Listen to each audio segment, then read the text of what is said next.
Hey everyone, and welcome to my recap of the CW's sci-fi hit series, The 100, which is starting its 6th season tonight. If you missed anything from last year, you can check out a full recap of the 5th season here on the channel. The 6th season begins with the survivors having reached a new planet after a 125-year cryogenic sleep. Let's get right into it.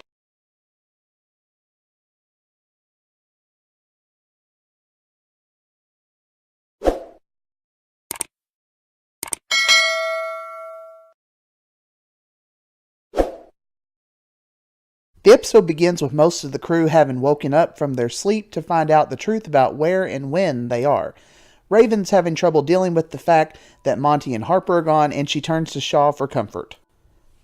Bellamy tells the group that the new planet was chosen because it was most like Earth, but that they won't know anything until they actually get down there because the ship's sensors are down.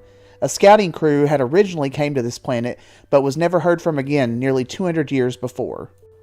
A small team assembles to go down to the planet to test and see if they can survive, much like the first episode of the series. Back on the ship, they position themselves to get a better look at the planet. Jordan discovers that Alpha, as they've named it, is actually not a planet, but instead a moon. A larger planet is just beyond Alpha.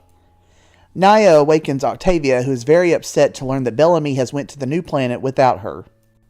On Alpha, the team camp out on the beach for the night, and Clark tries to explain her actions to the rest of them for what she did back on Earth. Nobody seems to be in a forgiving mood, though. Clark's speech is interrupted as a swarm of bugs chases them off the beach and into the woods. While running back to the ship, Shaw is hit by a radiation blast, and Clark pulls him back.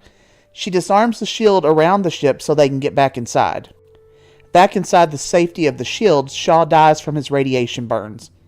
The next morning, the remaining group walk outside the radiation shield and wonder who put it there. They find a staircase that leads up to a castle-like building. The castle appears to be empty. The team looks around for any sign of life, and Murphy breaks into one of the doors and they find what looks like a shrine to a picture of some of the Elogis 4 crew that was originally sent to this place. On the ship, Kane awakes after Abby performs a surgery on him. She tells him everything they know about where they are now.